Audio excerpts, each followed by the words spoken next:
大家記住啦，咁啊上一年嘅時候咧，Donald Trump 上場嘅時候，個個都好開心啊嘛，哇！即係個市又升啊，Tesla 又升，哇，升勁幾十個 percent 啊，各樣嘢啊，咁啊，但係啦，你見啦，只係打回原形㗎啦，由呢個高位500蚊，而家翻返嚟一半都冇啊，222蚊，今日單日咧係講緊跌成15.43%啊，OK。咁啊，即係 proof 咧，就係大家就唔好太即係當然啦，Donald Trump 上場開心啦，即係為好多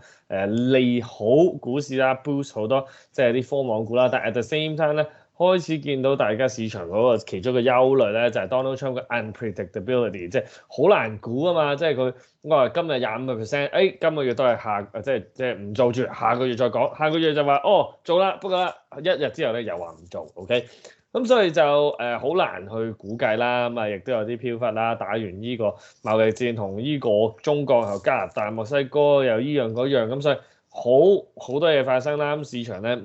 當然啦，就係即係呢個我頭先所講啦，即係好難，即係呢個 unpredictable 呢樣嘢咧係一個好難去即係猜測啦，好難去即係市場 price in 緊呢樣嘢啦。Tesla 就話當然啦，就當其中就500蚊都有200幾蚊，咁啊打翻回原形啦。嗱咁啊第二個我會覺得最 relevant 啦，Donald Trump 咧都當然啦重要啦。事實上即係如果我係投資者，which 我係啦，我都擔心即係佢唔知下一次出咩招。咁啊而家 which 我而家身處喺加拿大，咁啊即係買呢啲美國入口嘅嘢啊，又話要打呢個稅嗰個稅，咁啊貴咗，咁啊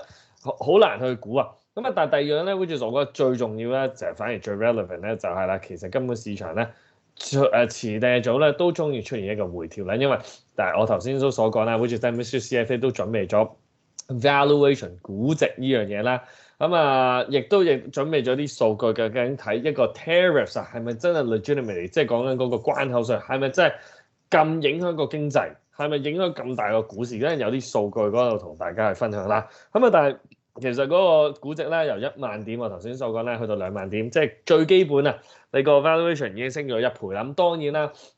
我哋講一啲 valuation model 最基本就係譬如 PE 咁講啦，市盈率。咁啊 PE 講緊譬如 price per share、earning per share，但係啦，你個 price per share double 咗，但係你個 earning per share 同一個時間亦都 double 咗。咁其實你個估值係冇高到，你個 PE 都係5倍噶嘛。OK，如果真係兩樣嘢都係成正比 double 啦，但係啦，當然啦。我哋知道啦，喺短短期間2023年年頭至到而家2025年，講緊2年，你啲公司S&P 500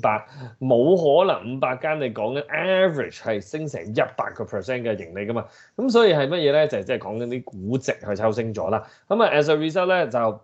呢個我最 relevant 咧就係、是、喂大佬，即係時候都要即係由2萬點跌翻落嚟，絕對係一個唔出奇嘅。咁同埋咧就係即係加埋咧就踢一踢嘅影響咧，就係頭先話有啲 catalyst，譬如 Donald Trump 啦，就頭先所講，即係上場而家做啲比較不穩定嘅政策咧，咁啊再 trigger 到即係呢個已經係高估值同埋升咗咁多嘅市況之下咧，令到即係而家所以嗰個。出現一個回調都唔出奇啦。嗱，咁個回調有幾深咧？10% 咧，which 已經過咗啦。20% 咧，30% 咧，冇人知，或者更加多都唔出奇啊。但係啦，嗱，我即係唔敢打包，即係咁講啦，就一定20，一定30，講俾你 guarantee 嗰個咧，都係只不過估嘅啫。OK，咁但係個 point 就係咧，我哋認為係有條件，即係而家即係 based on 個 valuation 啦。Based on 個 sentiment 啦，based on 而家嘅經濟嘅數據，based on 個 fundamental 一啲公司嘅所有業績，不過絕對有條件咧。我哋講咗一段時間啦，半年以上啦，絕對係有條件出現一個熊市嘅轉變嘅。OK，咁所以。大家亦都即係個息率啦，呢個週期咧，亦都係時候要出現一個轉變㗎。咁所以咧，大家即係我自己都講咗啦，就係唔好揸咁重啦。我喺升級版都講咗，我自己個正長倉嗰度已經一段時間揸70%㗎啦。咁有機會咧，會再進一步去減持啊，60%啊、70%啊、60%啊、50%到。或者呢啲位置先，咁但係咧，當然啦，我自己亦除咗個 long only 嘅組合啦，我即係已經早 long only 已經係減到70%㗎啦。我嘅早就，不過唔係呢個，即係我唔係馬後炮，因為我一段時間之前減到70%啦，唔係今日先，如果上個禮拜先減到70%咧，仲叻仔啦。OK，但係冇人估得到嗰個摸頂個位置㗎嘛。咁但係。個 point 就係咧，即係話我已經係擔心咗一段時間，即係嗰個市係出現一個比較 potential 大回調。咁啊，個恐慌指數咧，而家亦都由呢個早幾排嘅穩定嘅情況咧，已經係大幅升到係而家27.85。咁啊，如果去翻即係呢個36、37咧，呢啲就去大家見唔見到啊？就係翻21、22年嗰陣時，當時擔心 Covid 啊、減息啊，好多好多一啲隱憂嘅啲位置，咁未到嘅，而家大概就10點到咗啦。如果再咁猛日日咁樣射落去，即係去翻上一年啊，我哋仲記得咧日元拆倉嗰段期間咧，咁樣。就係嗰個去到4560嗰個恐慌指數添嘅，OK。咁啊 yen 咧，亦都近呢幾排係走緊強㗎，亦都有記唔記得上年7月嘅情況之下咧，就係嗰個最上一次啦。而家 yen 亦都係由158借對呢個美金啦，而家1蚊換146，咁所以呢個亦都係一個好大嘅隱憂。大家亦都留意住啲 yen 如果繼續走強，which is我哋喺即係呢個我做富翁我哋嘅平台都成日講㗎啦，咁啊最尾聲買 yen 㗎啦，咁啊。而家即係美國嗰邊咧，如果真係出現個大回調、大經濟衰退嘅話，絕對係出現個大幅減息啊嘛。咁啲 yen 咧亦都會相對而家 yen 仲要加息緊，咁所以絕對係會 potential 走強啦。咁啊，呢個套息貨幣咧，絕對係呢個 carry trade 係非常之重要嘅。OK，環球嘅資金流好多都係由呢個 yen 度走緊入嚟嘅，或者出去㗎。OK，好啦嗱，咁啊，所以啦，即係嗰個 key point 咧就係咧。大家都係記得小心去搭呢架船啦，因為呢個咧就係一個由2萬點短喺即係同一個時間喺 yen 度係咁走強緊，同一個時間咧已經係2-3個禮拜咧係講緊一嘢就去到17500點到左右呢啲位置嗱，咁啊亦都好多人問咧就係喂 tariffs 啊，即係嗰啲關口稅對我有咩影響？對股市有咩影響啦？嗱咁啊，呢度 Mr. CFA 做足功課同大家準備好多 report 同大家講，亦都係啦。喂，而家呢個市況 long short 就俾到啲數據同大家睇，我哋即係有 long 同埋 short 嗰個組合咧，相對淨係做 long only 嗰個 performance 咧係爭幾樣啦。嗱，而家就有得真係見到增長啦，因為嗱，你如果淨係 long only 嘅話冇計啦，硬住食㗎啦。我成個倉位啲股票隻都跌，OK 冇，因為個市 overall 都跌啊嘛，咁但係如果你有做咗對沖嘅情況之下，升同跌嗰個分別有幾大咧？大家可以等 Mr. CFA 再同有啲數據同大家 update 下啦。好啦，咁啊 Mr. CFA 你講一講，喂，究竟啲關口稅啊，究竟對個 market 係有幾大影響嘅咩？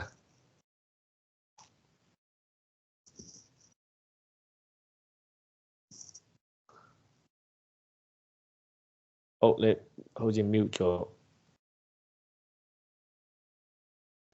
有畫面冇聲。喂，hello，你好，唔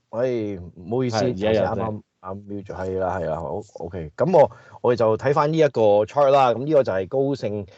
做嘅報告。咁好多大行我通常都睇高盛咧，即係全部睇咧就太多 noise 嘅。咁信一兩間都 OK 嘅啦，我覺得。咁啊睇一睇呢個啦，關口稅。咁呢個 scenario 咧，即係高盛嘅 report 咧，有好多唔同嘅 scenario 嘅。咁呢個係即係嗰個3月4號之前嘅，即係嗰個加拿大同墨西哥嗰25% 關口稅之前咧。但係呢個係一個 scenario 嘅，佢一個 scenario 就話，如果咧有25% 啦，按墨西哥同加拿大咧個 GDP growth 咧，邊個國家會影響得最多咧？咁嗱，左手邊個 chart 就係佢擺啦，即係佢話我哋25% 關口稅啦，係北美嘅關口稅。GDP 影響得最多咧，就係墨西哥同加拿大嘅，有3個幾%墨西哥啦，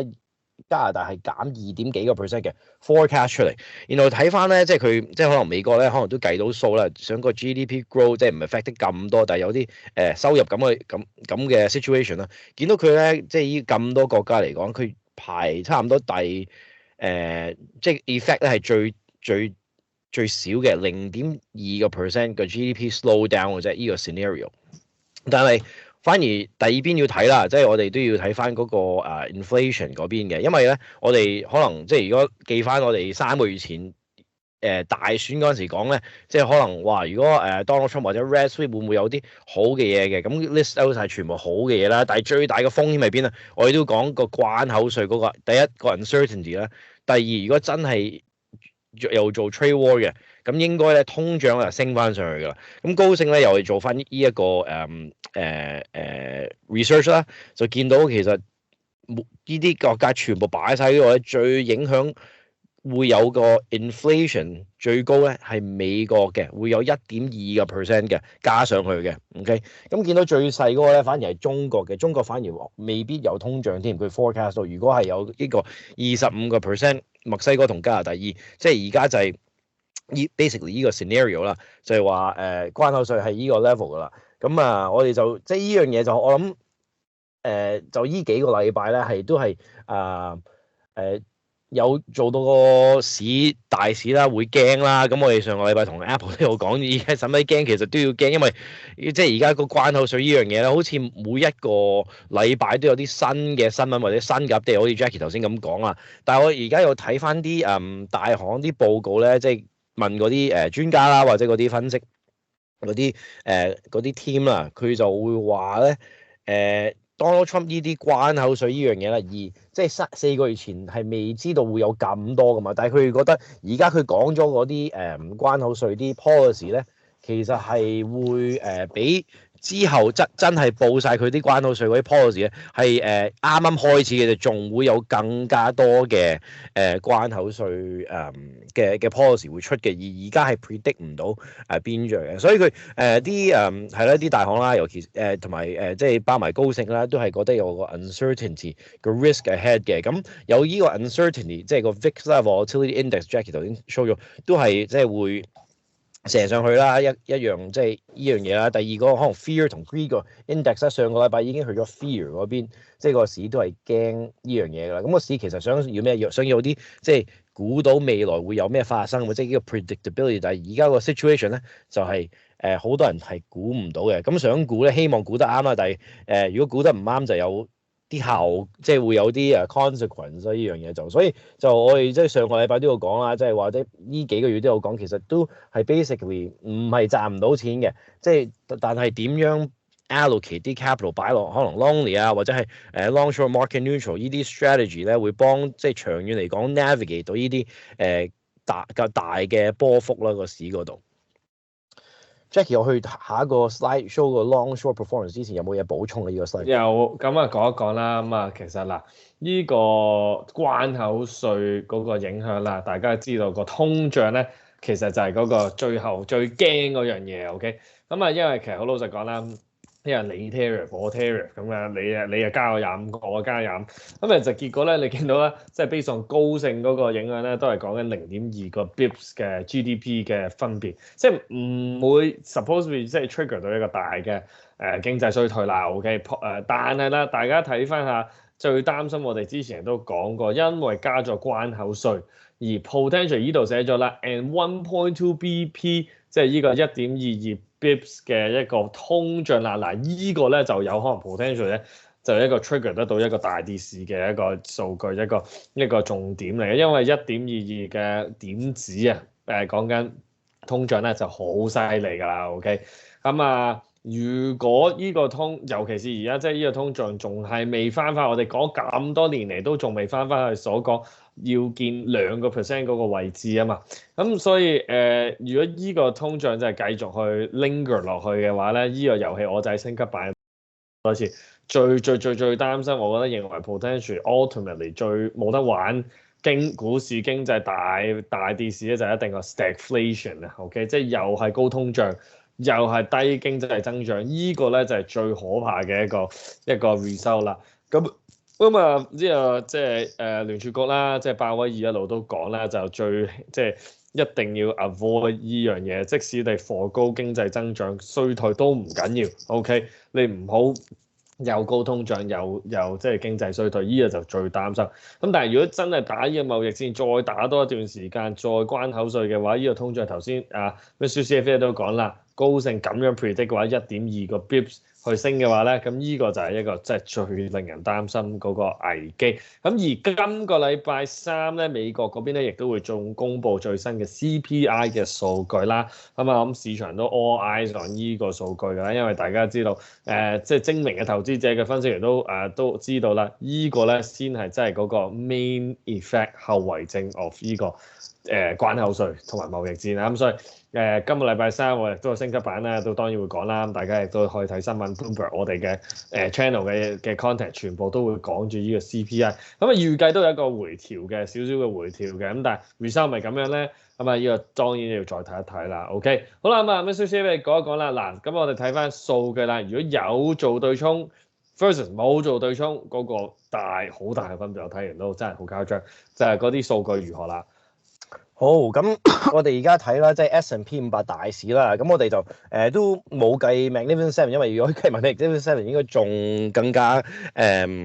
深嘅。但係呢樣嘢就係因為 Magnificent Seven 係S&P 500入邊一個好大嘅 weight 啦，咁就擺咗個 S&P 500落呢個計嘅。咁呢個咧，呢個大嘅 chart 咧就係 S&P 500啦，或者 SPY 嗰個 ETF，咁大家應該都熟悉呢樣嘢㗎啦。咁我哋就即係揀個位咧，就係12月6號啊，係之前即係可能2024年啦，就最高嗰個位開始計啦。咁睇一睇啲紅箭嘴咧，其實佢一個月後咧，去到1月中咧，即係1月13號咧，就去到一個叫做可能一個低位啦，就跌咗4.3%嘅。咁啊之後咧就升翻啦，去到2月20號啦，就升翻之前個差唔多高位，再破咗少少即係再高過之前少少，即係可能破新高咁啦。然後啦，嗰個位咧就成個市就開始跌啦，即係跌到而家即係3月10號之後嘅收市啦，就再跌8.2%嘅嗰個插落嚟嘅，所以就見到即係 overall 咧，即係呢個12月6號啦，至到3月10號咧 S&P 500咧係跌咗7.3% 左右嘅嗰度。咁我哋就睇翻 long short 啦，即係如果跟翻我哋不嬲係 share 緊嗰個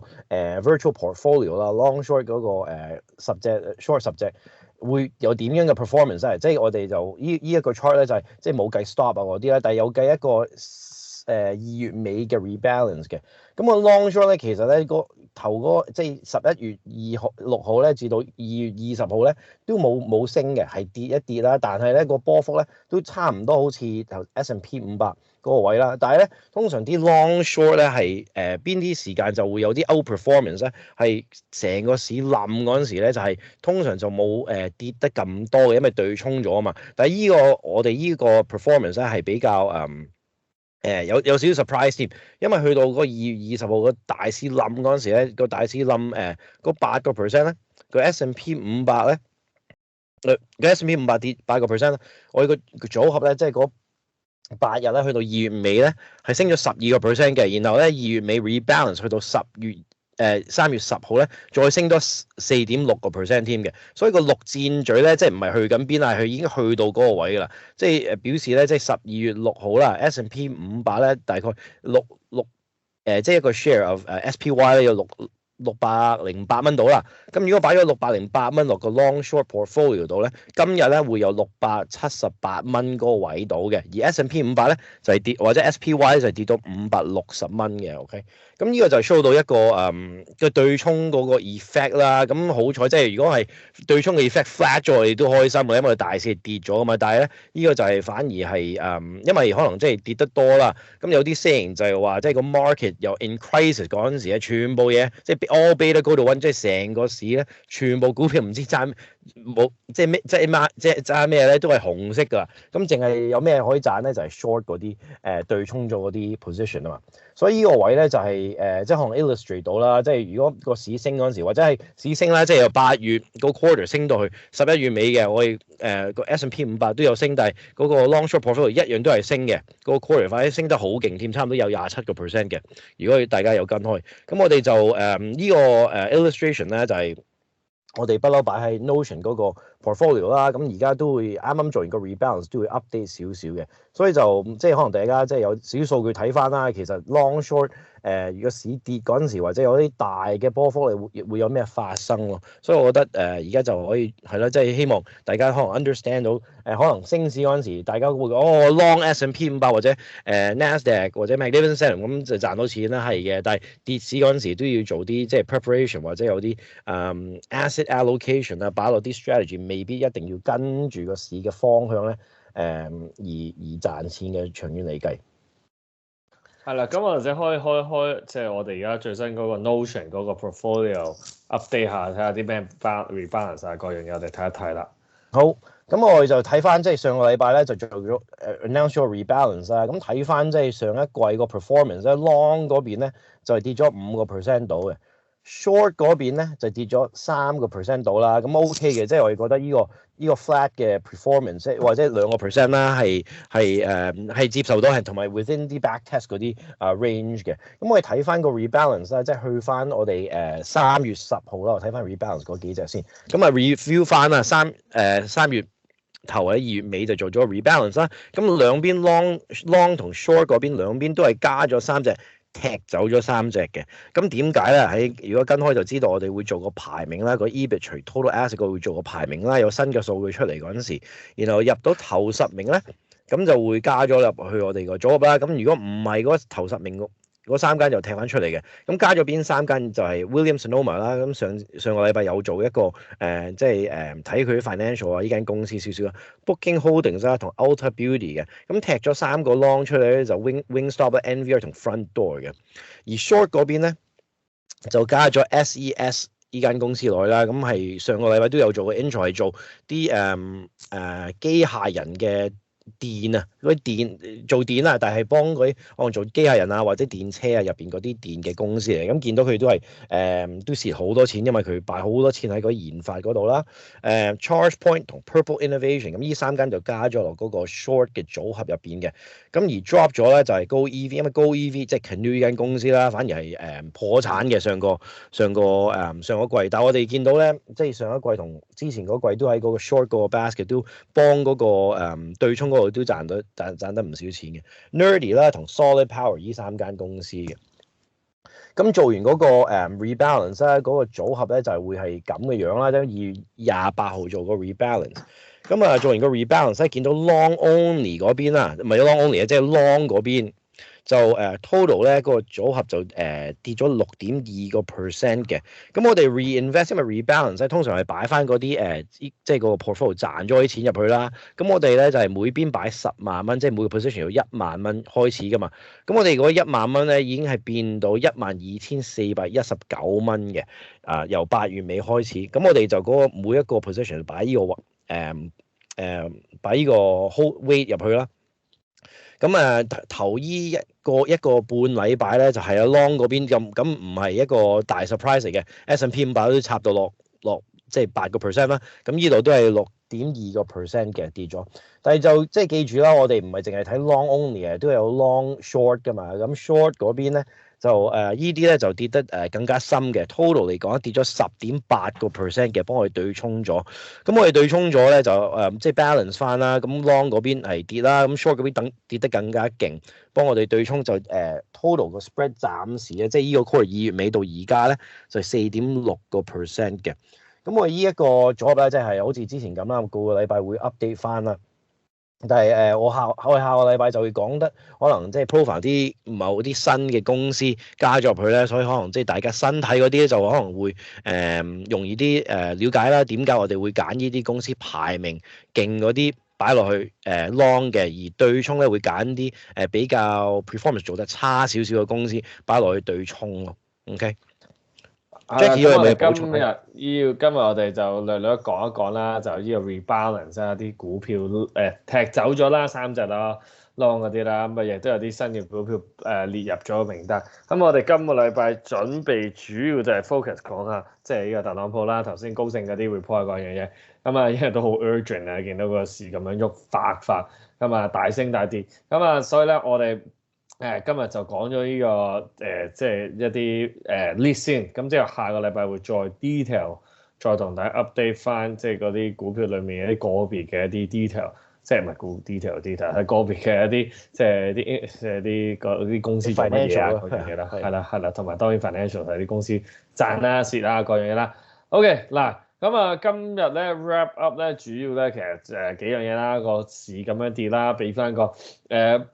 係俾翻個大家睇翻個就係其實個大市咁樣跌，雖然咧就係都幾得人驚嘅，但係咧就唔好 panic 住，OK？我哋睇下究竟而家係咪即係嗰個特朗普啦，即係個 tariffs 啦、通脹啦，我諗先係嗰個重點啦。即係嗰個啲 result 咧就會個市場有啲咩反應嗰樣嘢。禮拜三當然都要睇 CPI 啦。咁啊同埋啦，再要啦，即係要自己唯一控制得到，我成日都講檢討下個組合嗰個調整啦，有冇做啱自己想揸嘅嘢，有冇譬如好似我哋咁樣咧，有 long short 有做對沖啦。如果有嘅話，其實咧應該咧都喺跌市啊，which is 其實上個禮拜咧係減一啲嘅成法 short 嗰啲股票咧，其實咧應該都係 offset 得到部分 at least 部分 long 時間嘅股票。咁當然咧，我都講一次，我自己唔係100% 去 long short 晒嘅，我亦都有 long only 嘅組合嘅。咁所以希望大家可以 balance 得到你自己認為可以承受得到幾多風險嗰樣嘢，你自己去做翻嗰個決定就 OK 啦。下個禮拜再 update 多少少咧，就係個別股票啦。頭先 Mr. CFA 講啦，就係即係組合裡面啦，即係嗰個 long short 組合之餘咧，亦都講下睇下喂，到時候睇下啲 Magnificent Seven 嗰個轉變如何啦。OK， 好啦，咁啊 Mr. CFA 仲有冇啲乜嘢想同大家講講？如果唔係下個禮拜再 update 嗰啲個別股票，係啊，下個禮拜再 update 大家啦。係啦，咁啊下個禮拜記得睇住我呢片啦，記得 like 啦 subscribe 我哋呢個我要做富翁我哋呢個 channel，咁我哋希望可以俾多啲更好嘅美股嘅資訊大家啦，我哋呢部分啦，咁啊下個禮拜再同大家見面啦，多謝支持，拜拜。好，拜拜。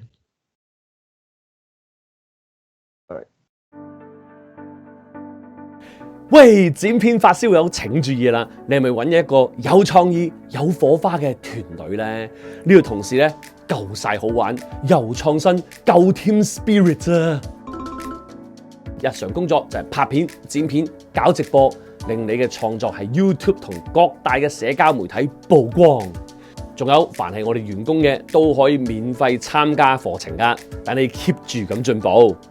如果你識得 Premiere Pro、After Effects 又有創意嘅話咧，哇！呢份工咧真係為你而設㗎啦！快啲下面喺 Google Form 填寫個人資料，等緊你加入啊！如果你齒輪理論系列畢業生、10年財務自由或者 FireMax 畢業生，仲會優先考慮添啊！